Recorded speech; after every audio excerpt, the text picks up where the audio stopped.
Folks, we're back. This is Steve Sampson, Jim Jones for Veterans in Politics. Today, our guest is going to be Peter Guzman, president of the Latin Chamber of Commerce. But before we get to Mr. Guzman, Jim, you have any rants?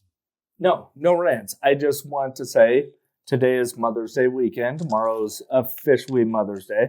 Yes. So I want to thank all the mothers out there. If it wasn't for mothers, none of us would be here. So I just wanted to really just say a thank you to all the mothers out there. Mm-hmm. And it's one of the reasons why I have this tight ass hat on my head right now, because this was my mom's favorite hat. She was a White Sox fan. I have no idea why she was a White Sox fan, but she was. Why's the hat tight, Jim?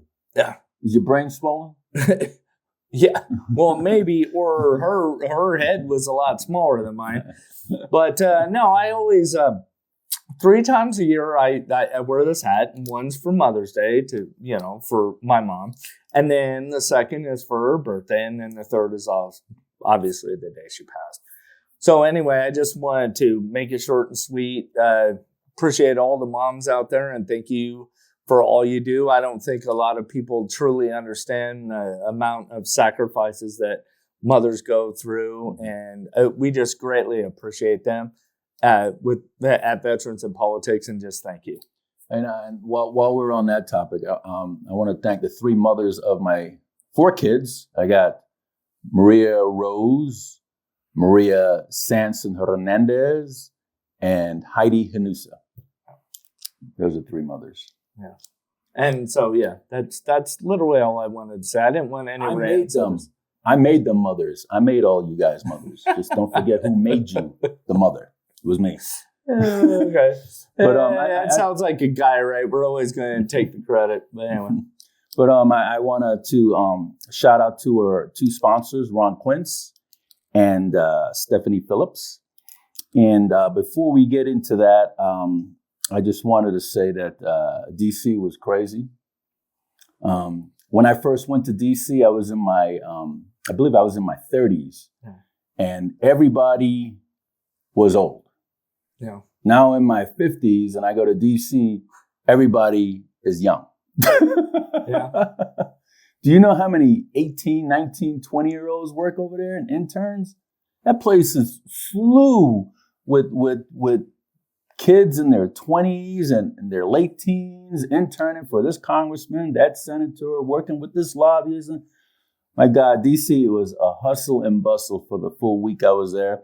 And I just want to thank all the people that, first I want to thank Stephanie Phillips for inviting me to come with her and help her with that juncture to meet up with all the people like John Porter, former congressman, who's now a big-time lawyer for lobbyists and stuff like that in D.C.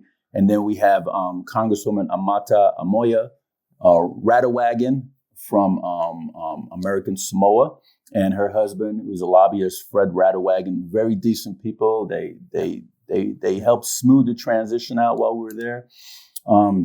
Ran into Congressman Horsford several times. That was funny. I kind of like Congressman Horsford anyways.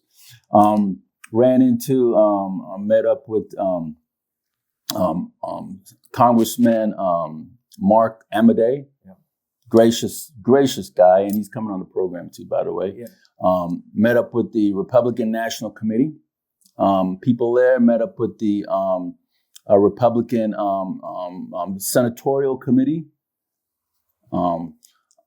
So we met up with all those folks and met other meetings we had with different lobbyists and consultants. And DC is just a money-making machine, man. Yeah. It's a money-driven machine. You can't even get a loft over there under $2,100. That's a 1-bedroom, 1,200 square feet, probably in the basement for $2,100. It's absolutely crazy. I heard that was the only real estate market that never went down when everybody else crashed. Yeah. Was a DC market. No. Because, government contractors all over the place, and the government was still operational. So they were still paying out. So that's all I got for that. Anything else? No. Okay. Well, let's go to our guests.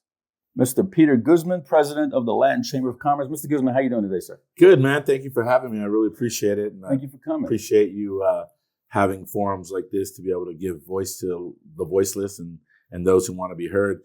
If you don't mind, I'd like to give a shout out not only to the wonderful mothers out there, but I also want to give a shout out to the fathers out there. There's a lot more single fathers than you think, and a lot more fathers who really, really step up. And I'm a product of that. My father was my best friend, the best father you could ever imagine. Came here from Cuba, escaped communism, and I'm a blessed person today, even though I lost him 10 years ago. I would say happy Mother's Day to my father as well, and all those fathers out there that do step up. You said something interesting about DC and it's a money machine. I don't know what we're going to talk about here today, but it's also a money printing machine, and that ain't always so good. So, but everybody you mentioned that just happen to be friends of mine, and so love all those guys. And John Porter, he's just a fantastic human being. And he's been a friend of mine for many, many years. So anyways, thank you for having me. And, and thank you for all that you do, even when it makes people uncomfortable. Tell us about the Latin Chamber. Latin Chamber of Commerce. Wow. So founded by Otto Merida. You've met Otto in the past. Many times, right? Going back to the 90s, late 90s. So Otto, got an idea to do this chamber way back before it was ever popular to even do anything with Hispanics. He put a group together and some key people in the beginning, guys like Tony Alamo, Arturo Cambero, who our senior center is named after, just to try to form a place to help the business community, the small business entrepreneurs. And so he started it 48 years ago. It's funny. Some of the blessings in my life just happened by chance. One of them was I went to a football game in 9th grade. I went to Chaparral High School. My wife went to Bishop Gorman. And I said, let's go to this football game to my buddy. And I went and I met her in 9th grade at that game.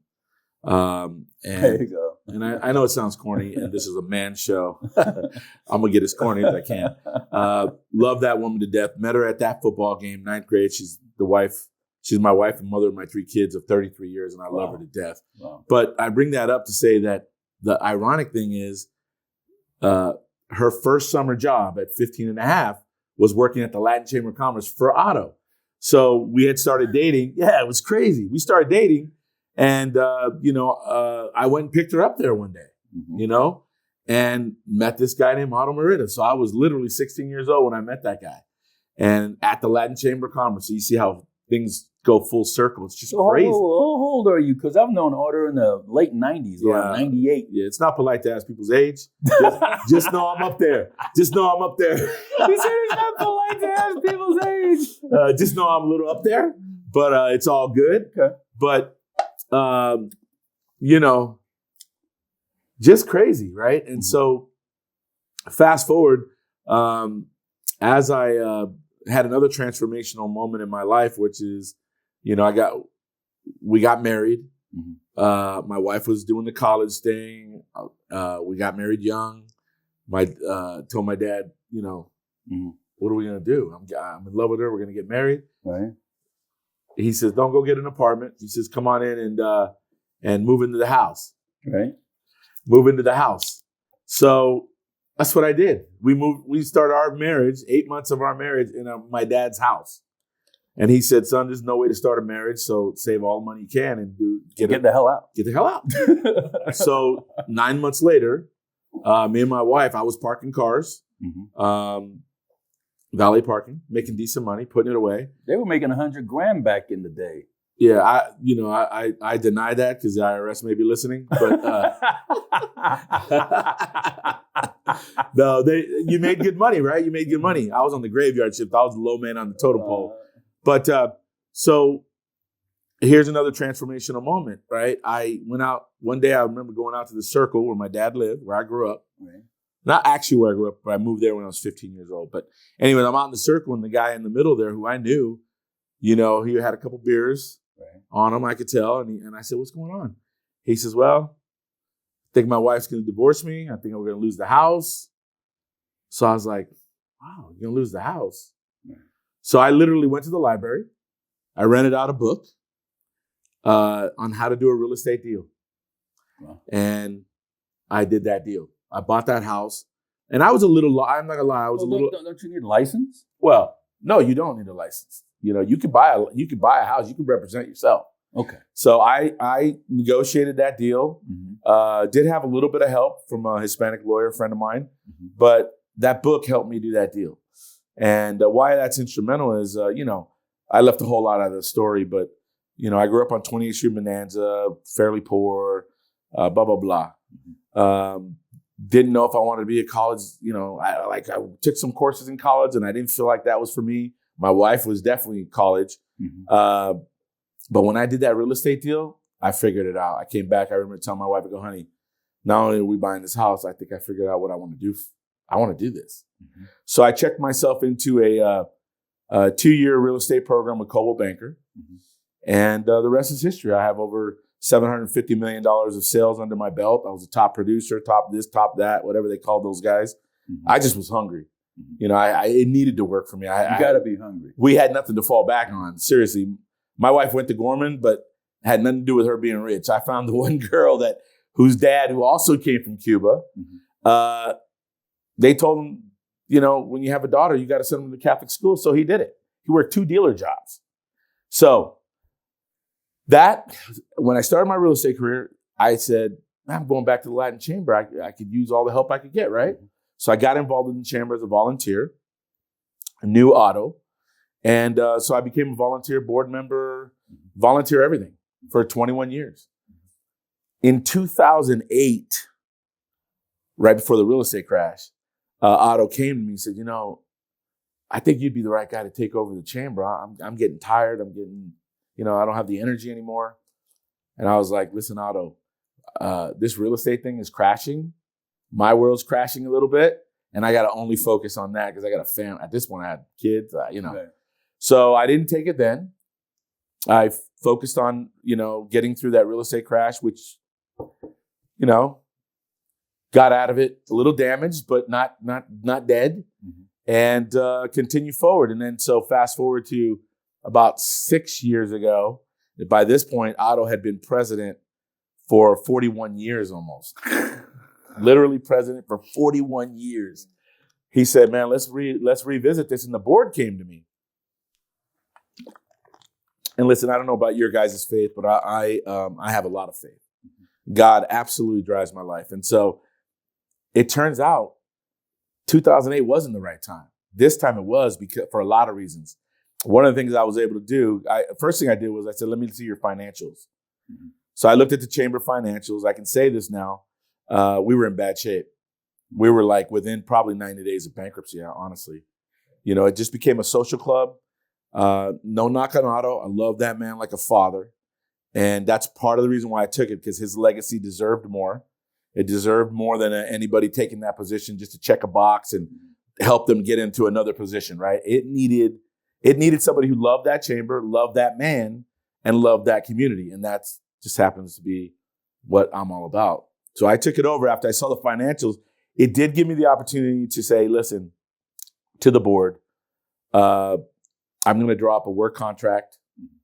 I'm going to do this, but I'm still going to do what I do to provide for my family. I'm going to do real estate and consulting. That's what I do.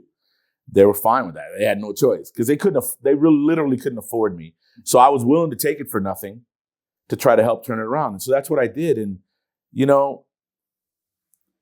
my 25 years in real estate created a lot of friendships, a lot of relationships that I was able to bring to the chamber. Like when they said, you're really going to become president of the Latin Chamber? Like, really, which was not the greatest thing to hear, but I said, yeah, I am. I'm going to go all in and I need you to be there with me. Did you have competition? Oh, yeah. I mean, the other chambers, we're nonprofits. No, I'm talking about competition as far as... Oh, about taking the position? Yeah. There was a couple other people that might have thought they wanted it, but when they found out where we were financially, they couldn't afford to be the president. Mm-hmm. And I just happened to be the right guy to be able to afford it at the time. Because I literally... How long have you been president now? What's that? How long have you been president now? So I just started my 6th year. Wow. I'm proud to say that We went from 742 members when I started to over 2,000 now. Okay. I'm also proud to say that I think that one of my goals was to relift the relevancy of the chamber.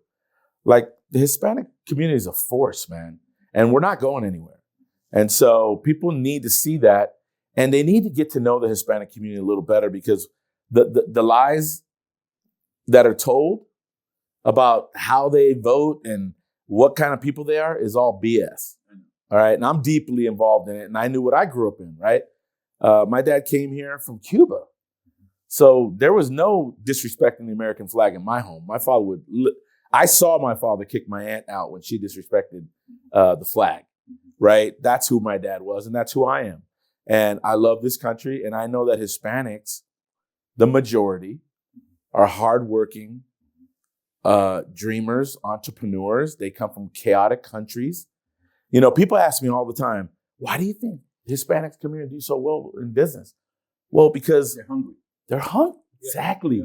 They're hungry, and they come from chaotic, corrupt countries. They think outside the box. Because you got to think outside. And why? Because you have to. Mm-hmm. If you're in one of those countries and you ain't thinking out of the box, you're getting left behind. Mm-hmm. And so that's why they come here. And so, not to get Republican and Democrat here, but that's a force that, I just happen to be Republican. Okay, all right? Well, I'm not going to, you don't want to go Democrat or Republican, but I will. No, Okay. I didn't say I don't want to. No, I said I don't know if this show's about that. Well, no, it's not. We're not partisan. But here's a quick question. And I don't mean to interrupt. That hat is real tight on your head. But yeah, I know. Yeah, the blood is starting to flow. Yeah, that's why I had to take it off. I'm like, man. Anyway, so I've been in Las Vegas since 1986, so I'm pretty familiar with the Vegas Valley area. So if you're talking about 28th Street and Bonanza, I still know quite a few people in that area, but let me ask you this. Why do you think so many individuals that still reside in that area tend to lean towards the Democrat Party for whatever reason? Well, and if I was so my honest answer is the one thing that the Democrats do much better than the Republicans is they get to people at a young age. That, they get to those, they get to the elementary schools. They get to the young, and when you're desperate coming over that border because both parties refuse to address the real issue, which is comprehensive immigration reform, and the first person that's standing there with some free stuff is a Democrat. Well, listen, yeah. I've asked the same thing of my dear friends in the Jewish community. Like, why do Jewish people tend to vote Democrat? And I had one explain it to me. He says, well, if you look at the history way back when the Jewish folks were coming over, the Democrats embraced them quicker than the Republicans. So they don't forget that. I don't know if that's true or not, because I don't know all the history, but somebody very genuine told me that. And same thing with Hispanics. But what I can tell you about Hispanic folks are, and listen, there's good people and bad people in both parties. Trust me, we both know that. Oh yeah, and more than ever, Hispanics are family oriented. They're hardworking. They just come here because they want a better life, right? I'm disgusted what's going on at the border right now. Yeah. When I tell you disgusted, I mean literally ill to my stomach. Right. Yeah. My wife says, you're taking this way, like you take this job and everything too personal, too serious. I've heard that. And I get that. And she has a right to say that. No, not you, Steve. No. Yeah, she has a right to say that, and I love her for it. She gives me that balance. But let me tell you something. I'm physically sick and ill at what I'm seeing at the border right now. And it seems intentional to me because creating chaos seems intentional to me. And I know that some people get offended when I say that, but listen, when common sense, when simple common sense could solve this problem and people aren't using common sense, that makes me believe that some of this is intentional. And that's because we know we can fix the border and we know this country needs immigrants. We need the best immigrants we can get, actually.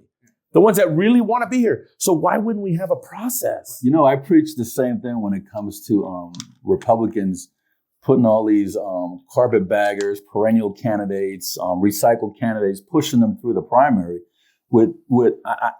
I would say common sense will tell you that person is not going to win the general. And guess who agrees with you? Guess who agrees with you? Now that we know this is a fact. Mm-hmm. You know who agrees with you? Mm-hmm. Democrats, Mm-hmm. who are funding those candidates. Mm-hmm. How you like that?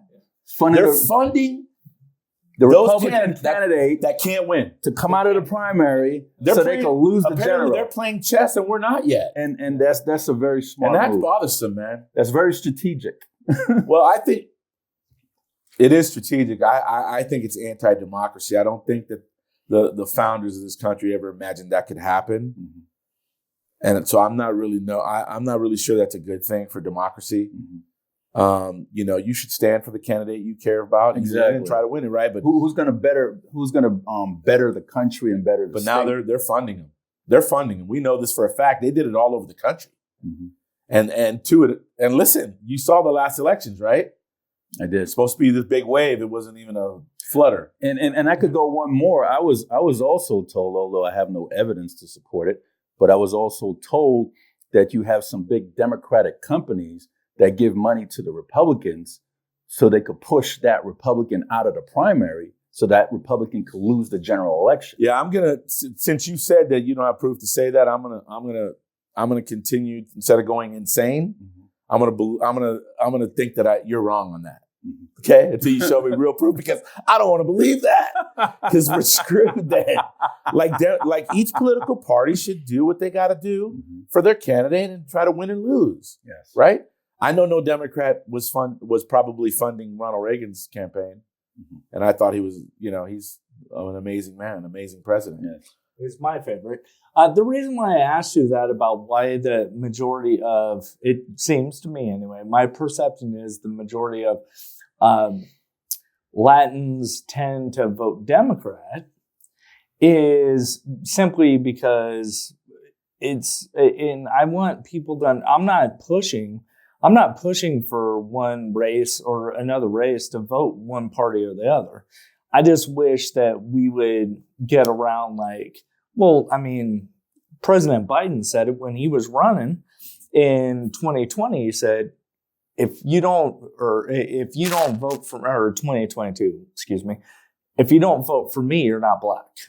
Yeah. That's the most racist statement I've ever heard in my life. And he gets away with it. So I just get concerned when people I have to vote for a Democrat because I'm black, or I have to vote for a Republican because I'm white. But with it's all very unfortunate. But with all due respect, if you're really paying attention to the last few elections, the Hispanics the Democrat Party is losing the minorities. Yeah. But at the end of the day, but the mainstream media, the corporate media, as I call it, but at the end of the day, it still comes back to what Steve said. Man, you got to put up good candidates. Right. You got to put up candidates that can win. If you don't, then I guess we'll be okay with a photo op. And I'm tired of photo ops. Photo ops or a grip and grin. Right. Listen. Those are classic. Listen, Obama went to the Hispanic community and said, if you elect me, I'm going to make sure that we get comprehensive immigration reform. Mm. The Hispanics came out in force and delivered to that man all branches of government to be able to do immigration reform. And how did he repay them? By deporting them. Largest deportation in history was under Obama. But they blame it on Trump. So I'm here to tell you that and at the Latin Chamber, and I do my best to stay as nonpartisan as we can, and I think my body of work will show that, because I know that I have Republicans pissed off at me and Democrats. Well, that means you're doing a good job. And I say, so be it. I have a fiduciary responsibility to my chamber to try to do this. What we teach at the chamber is to pay attention, to really research, and to stop voting against your best interest. By the way, there are statistics that show poor white folks do the same thing. They vote against their own best interest. Oh, absolutely. So I say to people at the chamber, if you're happy in government housing where you've been 15, 18 years, then I don't have the right answers for you, because if that's what makes you happy, then maybe the Republican Party is not for you. Because my father, told me, son, You want to be with the people that teach you how to get out of government housing, not get in. Where's that at?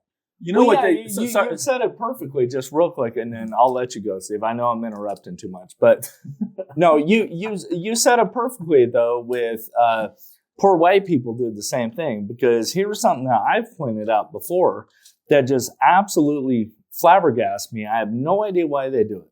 Okay, as far as Republican versus Democrat. Okay, so the poorest state in the United States is the state of Mississippi. 97.5% of all white people in the state of Mississippi always vote for rich, old, white Republicans that have done nothing for them in the last 50 years, and they still are continually to be the poorest state in the country. So why do they do that? Well, and again, that goes back to, hopefully we can start educating folks. You know, your vote, the power of your vote is meant for a lot of things. But one of the things it's meant for is to make people pay a price. And that's going away right now. And that's bad for democracy. You have organizations, big organizations, telling people how they must vote. I reject that. And Hispanics are a victim of that. And it's sad. But at the chamber, we don't do that. I'm not telling people. I'm just telling people and showing them how to research their best interests so they can vote smart. That's the problem. Minorities are sometimes don't vote smart. They don't vote for their best interest. And they vote how they're told. And that's a lack of research, but I'm just telling you, the real scary part is the education portion of this. You know, our kids in young grades are getting exposed to some stuff that, you know, I wouldn't have it in my home. Me and my wife, we raised our 2 kids. Like TikTok. Me and my wife, we raised our 2 kids. And God bless my wife. She did the majority of it. She read to them, and she made sure that they were learning reading, math, and science at school, and at home they were learning love and family. I know it sounds corny and easy, but that is the secret. What is the mission statement of the Latin Chamber? I mean, I can't read it to you verbatim. I can look it up, but and I probably should memorize it. But, you know, my world is a little more than just a slogan, right? The Latin Chamber's mission is to, you know, advocate and protect the small business community, the entrepreneurs. But then, intentionally, because we're such a trusted organization, we get involved in other aspects of social injustice and education. I get asked all the time by the business community, why are you so involved in education? And that's an education to them, because that's your future workforce. That's our future, you know, people walking our streets. You see crime is through the roof. Why is that? There's reasons. And so that's why the Latin Chamber and myself, I want to be involved in everything that I can that makes an impact. So what's the Latin Chamber's position on what's going on with the border right now? And that Title 42, I think. Yeah, Title 42. What's we've been advocating. There's nothing new to us. We want comprehensive immigration reform. Why do we send people to Congress if they're not going to do their damn job? Why are we sending them up there every 2 years? Comprehensive. What the problem is, and the honest answer is, because they don't want to fit. And by the way, neither party has, John McCain had a comprehensive immigration reform and didn't get passed, and it hasn't been spoken about since, right? Why? Because people are using it for campaign strategy. But how anybody with a beating heart, with any compassion, could look at the border today and see those children coming across that water and the trafficking and all that, and be happy. I don't give a damn what party you're with. This is beyond party. How can you be happy with that? How can Joe Biden and Mayorkas, who gets on TV and says everything's okay, are we stupid? Are we blind? Like, it's not okay. And now it's even worse. My God, fix that. And it can be fixed. You need comprehensive immigration reform. By the way, you talk to the majority of Latinos that are members of my chamber, and they will tell you the same thing. They came from countries that have border security. You can't come from Honduras into Mexico until recently, when something happened, something changed. They had border security. Every nation in the world has border security. So don't try to tell me it's racist to advocate for border security. I reject you when you say that. My question would be to these folks that say that. I would say, do you leave your house open? Do you leave your windows open? Do you leave your doors open? You got them all locked. You got alarms on your house. So why is our country any different? Right. I look at our country as a house, right? It's a house. I want to know who's coming in and I want to know who's coming out. And I agree with you. And then I go even further. I say, do you let your 2-year-old swim in the river without without you being there watching? Mm-hmm. So why is it okay there? See what it's doing? And I'm really pushing this. And I told some Congress folks recently, time's up, guys. This is bullshit. This is creating more racism and hatred towards Hispanics than I've ever seen.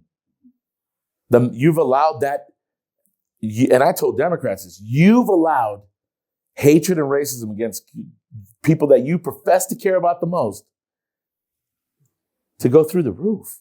Do you think that our government dumbed down the populace? Like, for example, give them extensive welfare programs and this and that, so they won't rise up and become an entrepreneur or a CFO or business owner or anything like that. So they dumb them down. They keep them comfortable. They send them their whatever $1,200, $2,000 check every month, so they won't rise up. You think that's what they do? You think that's the strategy? Right, that's the strategy. I'm not going to accuse individuals of having that as a strategy. What I'm going to say is observe what's going on.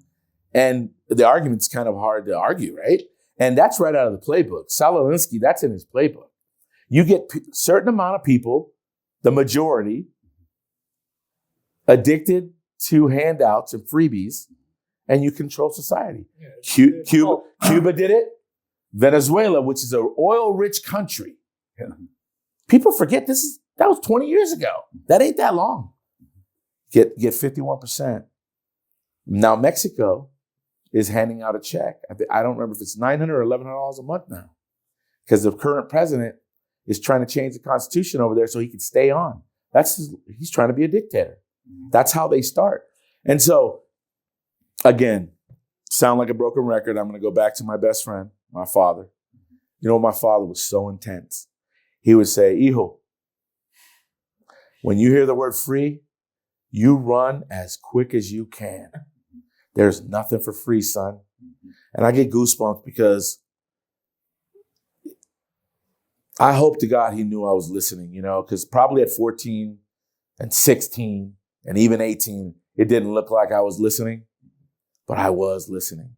I just, was a teenager. But before he passed away, I let him know. I remind him all the little quotes that he told me and how they drive me today. This is who I am, man. I reject all free stuff. I talked to UNLV. Why the hell they asked me to be the keynote speaker at UNLV the other night? I don't know why. Because they were a little surprised what I said. Because I told them same thing. I don't advocate for free college. I don't advocate for nothing for free. I actually asked them, why don't you ask some of the people in this room why tuition is so damn high? Why don't we start there? Instead of advocating for free tuition, why don't we ask why tuition is so damn high? That might open up the book to find out about, tenured professors, and six-figure salaries all up and down. Professors. Yeah. I love education, but you want education, you got to pay for it. Like some professors were working 2-3 days a week and making $140,000 a year. Yeah. Before we talk about free education, let's find out why it's so expensive. Well, I can tell you why UNLV invited you, because they just automatically assume President of Latin Chamber of Commerce, you were going to be and I have a great relationship with them. No, I'm sure. And I love when people make assumptions about me. Yeah. That's just my guess. I have no proof to back it up. That would just be my guess. The chamber endorses candidates, right? The chamber has a government affairs team that. And what do you guys look for in a candidate? First and foremost, business friendly. Business friendly. That's what our mission is at the chamber. That's why people write a check to be a member. Mm-hmm. So it starts there. It's always going to start there. What have you done with the business community? How do you feel about an entrepreneur? Are you aware of what it takes to make payroll? Right? Because if you don't, that's a problem for us. Do you guys partners with the other Hispanic clubs, like Hispanic in Politics or anything like that? Nope. Um, No, we don't want anybody else to have a voice with the Latin, to be our voice. right. We're capable of doing that ourselves. Right. There was something else I wanted to ask you on that same avenue, and just like skipped my mind. I think I'm still 3 hours behind since DC, but the Latin Chamber. What are your strong points and what are your weaknesses? Well, I think our strength is definitely, especially now that we're so relevant. I mean, I'm grateful that my phone calls are from somebody who really needs some help, maybe with a immigration issue or a power bill that's too high, and I'm able to call the president of these companies and have influence, right? So our strength is having influence, is having relevancy. The U.S. senators take my calls and they call me for ask opinions. That used to not happen for a while. It's happening now. So I think our strength is that we have influence. We can make impact and influence. Our weaknesses, I don't like talking about weaknesses, Steve. His age and his weakness. our trigger points. Don't talk about those. No, if we, our weaknesses is probably educating. I have a real drive to educate our members on the importance of that vote, right? Because they come from countries where their vote didn't really matter. So they come here a little skeptical. And so I feel like it's one of my duties to tell them, no, that in America, your vote really does count. And you need to be part of that process. And so that's where I need to work on. So what are you guys' position on Dreamers? Listen, I believe that a young person who came to this country, no fault of their own, at 2 years old, has committed no crimes, has done everything they can to be an asset to the greatest country in the world, America. I don't think that they should have to spend one night worried about being deported. These are the young people we need, by the way. And so even, God, man, I didn't know you were going to just get me here to be fired up. How the F? How long have you known Steve? That's all Steve does is fire people. I've known a long time. Anyway, Go ahead. How the F in 2023 can we even still be talking about that? We can't even do that. Man, Hispanics should be outraged. I want them to be. That we can't even come to a decision on Dreamers. We're being made fun of. We're being disrespected. That's what I'm teaching at the Latin Chamber. Enough's enough. And elected officials should pay a price. That's what your vote is. Yeah, like lose the election. Correct. That's your right. But do it with, knowledge and research and do the right thing. Because I know this is going to sound cliche. And we say this probably every election, that this election is critical, right? But I really do feel like we're entering critical stage, man. The fundamentals of this great democracy. What's going on with the border right now? It's like the fundamentals of this democracy are truly, listen, they're truly at risk. I got to be honest with you. This is the first time that I can remember that I actually have thought about World War III. Oh, wow. Yeah, it's because it's getting to that threshold. Let me explain that. Yeah. Right? Because people like to say, oh, you didn't feel that way under Obama. No, I didn't. You didn't feel that way, but even with George W. Bush and we were in wars with Iraq, I never thought of World War III. And with Trump, the same thing. They try to say, oh, he met with North Korea. I'm not afraid of that dude at World War, that dude in North Korea. I won't even say his name because he's so minor in my opinion. He could cause havoc in the area, but I'm not worried about him. We have to be worried about two superpowers, and that's China and Russia. They have the military ability to really cause World War III. And look at our relationship with them. Like, we need people in D.C. to wake up. China's making friends with everybody in Central America, Mexico, South America, Africa. They've been there, taking all the minerals. And where are we at? Now they're tight with Russia, Saudi Arabia. This is the first time in probably my adult life that I've actually thought about what is World War III going to look like. That's scary, man. What about amnesty? Listen, I believe that we're a country of laws. It's what makes our country so great. And there needs to be a process, right? There needs to be a process. Do I have all the answers to what that process should look like? No. But let's start with a process. Let's start with securing our border so that we know who's coming and going. By the way, Hispanics are getting even more hatred towards them because everybody's assuming that it's just Hispanics coming across that border. It's not anymore. Right. It's not just Mexicans coming across that border. You clearly understand that, right? Yeah. And apparently that's a weak link right there coming across. How can we be a true democracy when we don't know who's coming and going in our country? That's not racist. That's loving this country. And Mexicans that are here doing it the right way will tell you the same thing. And again, it goes back to your house. You want to know who's coming and going inside your house, right? So, I think that the words amnesty, listen, I reject when that is thrown at me, because to me, that is usually the person saying, I'm not saying you, it's obviously something you got to talk about. Usually the reporters and the operatives that hit me with that usually have their own agenda and trying to trap me. Mm-hmm. I don't fall for it. Mm-hmm. Don't have a conversation with me about amnesty until you have a conversation with me on, have you confronted your Congress folks to do their job? What are they doing there? Oh, I confront them all the time. I know you do. Get comprehensive immigration. And then they tell me, it's too hard, Peter. Nobody wants to talk about it. Mm-hmm. Well, then you shouldn't be voted in. Don't ask me to endorse you. Mm-hmm. So I'm not having the amnesty conversation because we're not even close to that. How about they're trying to have people skip to become citizens? I reject that. Okay. I believe that this is a country of laws, and we should have a system to do it the right way, like every country does. Mm-hmm. Right? Absolutely. That's called common sense. Absolutely.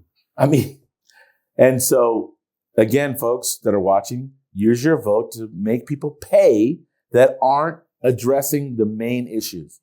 All the other stuff they're really talking about is kind of distractions. Like, sorry, have the Latin Chamber spoke about this to elected officials, just voicing their concerns and the issues that they 100%. And now, what's the response back? Now, listen, I want you to understand the Latin Chamber, and this is just my philosophy, okay? Doesn't mean my way is better than your way. It's just the way I do my thing. And so I'm not in the hallways with a camera confronting them, because that's not my style. I've done that a couple times. Yeah. My style is I want to be at the table. Yeah. I want to have access so that I can get in your grill in a private room. And then you can also tell me how you really feel. Mm-hmm. And if we're not on the same page, we're not going to endorse you. We're going to work against you. Mm-hmm. So that's my approach. My approach is, and you know what? The answers aren't good. The answers are, it's too hard. Nobody wants to talk about it. Mm-hmm. And so we're going to find candidates that are going to talk about it. Is there anything else you want to get out that we haven't covered? Just that, are we ending right now? Kind of, sort of? Sort of. So I want to say that this was long overdue. Thank you for inviting me and having me. Absolutely. Way overdue. This is the first time we had you on. Yeah. Is it? It is. It is. I think I had Otto on like years ago. I do believe that our tent, I do believe that our tent has to be a little bigger. It has to allow some folks in that maybe we weren't always comfortable with, because you'd be surprised when you talk to them how they really feel about the value system, right? And so I do think our country is entering critical moments, and we need to get candidates that aren't all about the photo op and, saying what is going to turn on and make 100 people in a room clap real loud for them. I don't need claps. I'm not about that. And that's probably why I rubbed some people the wrong way, even within my own party. But my heart's in the right spot. I don't care about photo ops anymore. I want wins. We need candidates that can win, not fully compromising conservative values. I'm saying we need candidates that see the big picture and can win. Otherwise, why are we doing this? Do you have a relationship with the Las Vegas Tribune? Rolando Loraz? He passed away. Yes. Him and Otto were friends for 35 years. His sister took over. Oh, sister took. Yeah, we don't have. I mean, I wouldn't say we do have a relationship with them. I would say that we did with Rolando. I used to have breakfast with Rolando at least once a month to get caught up on stuff. Yeah, that brings back some memories because I put him and Otto. Rolando said, because him and it was awesome sitting at the table with those two. They both speak their minds. Oh my God! And at a breakfast table, I would sit there and just eat and listen, and they would go at it, and it was amazing. It was amazing, right? Because they both felt strongly about and they agreed on a lot of things, and what they didn't, they had it out, and it was great. And Rolando at the end, he kind of almost knew he was getting sick, and he would say, "Peter, make sure that you put us together." And so we would have breakfast once a month, right across the street from on Charleston there. Now those were good times. Those were good times. Jim, you have anything else for Mr. Guzman? Yeah, just one thing. You, I don't think you meant to, but you, and this is something that I've spoken with politicians about because I've heard it every election cycle my whole life. This is the most critical election in your history. And then you've also made some statements like, so my thing is like, if things are that dire, why even vote anymore? Like, if the system is that corrupt, well, then how do you, so I guess I'll put it this way. So how do you motivate your members to go out and vote when you basically just painted a picture like, okay, everybody's corrupt, Democrats are corrupt, Republicans are corrupt, the border's screwed, and no one's willing to fix it. So why even get involved in the process? Why don't just let it go? So I hope to God that I didn't make everybody watching this feel like you just said. I'm sad I made you feel that way. I never used the word corrupt, and I'm just playing devil's advocate. Yeah. What I said was, and everything you said is the reason why you must vote. That's our democracy. And so, do I think there's corruption? Yeah. Do I think everybody's corrupt? No. And so that's what gives me hope that we must start using our vote to make people pay a price, to get those out of there. I mean, like Dianne Feinstein, she had to be wheeled into D.C. yesterday. That should tell everybody that the lust to hold on to power is so great that's U.S. Senate. Yeah, I made the same statement about Jesse Helms years Joe ago. Biden. He doesn't know if he's coming or if he's going. And listen. And there's some Republicans that shouldn't still be up there. That's true. Once you pass certain years, man, those lobbyists own you. We got to rethink all that. But now that you said that, that's not exactly who I am. So I want to leave on a positive note. Right, yeah. Your vote counts. Your vote matters. You came here because you left somewhere that was horrible. And the greatest thing that we have in this country is our ability to vote. I say that it's critical or more critical now because I'm seeing some fundamental agencies and institutions in Washington, D.C. that we have to have, that we need in this country to be completely neutral and fair and balanced, right? So, no, our vote matters. Our vote counts. I just want people to vote smarter. That's what I want. Okay. Yeah, well, I want people to vote for the candidate that's going to put our country in a better format than how it is currently. You know, and like you said, they're holding on to power. I mean, look at this Joe Biden. You know, when I was in the military, one thing they taught us is to respect the office, okay, of the presidency. You don't have to respect the person, but respect the office of the presidency, no matter who it is. And that kind of is instilled in me. But I have never really talked ill about a U.S. president publicly, even if I didn't like that person. But my God, Joe Biden is terrible for this country. He's absolutely terrible, and the media don't want to talk about it. They keep pushing. They try to push him for another 4 years. Is that really what this country needs? You know what I mean? Yeah. I mean, think about the country. Everybody keeps stroking their damn ego. It's the country. It's her future. It's her kids. It's her grandkids. It's her great grandkids. I mean, we want to see this country flourish for another 200, 300 years, right? Yeah. Even though we're not going to be here, but our kin is going to be here, right? Yeah, and I there's something to be said about that. You know, we really could use some fresh energy, inspiration. When was the last time that, you know, Joe Biden talked about he was going to come in and unite the country? You point out once, but point out, but then there's a record, right? So point out a speech that was inspirational, that came on TV at 6 o'clock like presidents used to do. Gorbachev, tear down these walls. Right. For God's sakes, man. Right? We need some of that right now. We need some inspiration. You know, I'm one that does respect the office. So I try not to be disrespectful. I don't think criticizing is being disrespectful. That's our duty and our right in this country.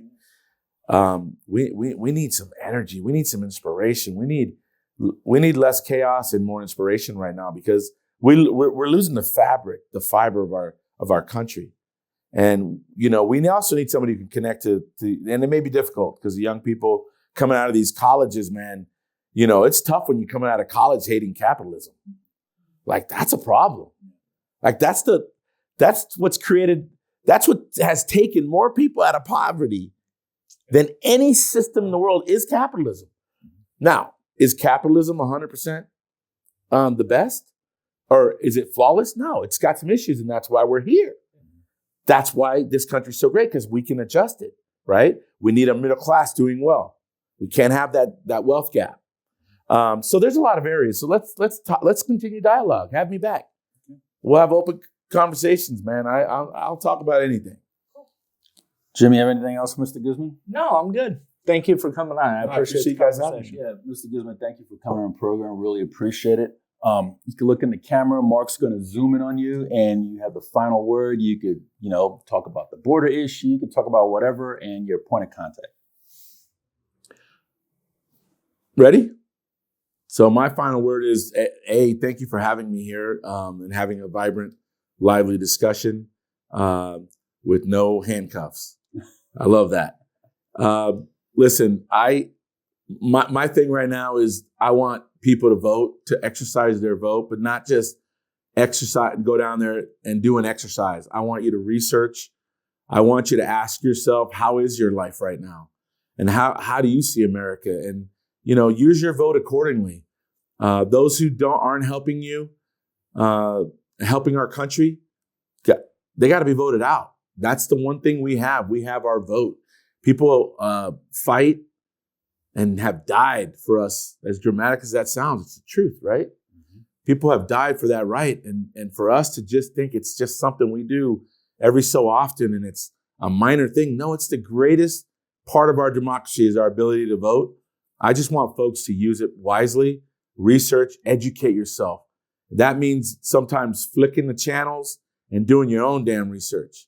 So that's what I hope they do. And at the Latin Chamber of Commerce, that's what we're teaching folks. We love entrepreneurs.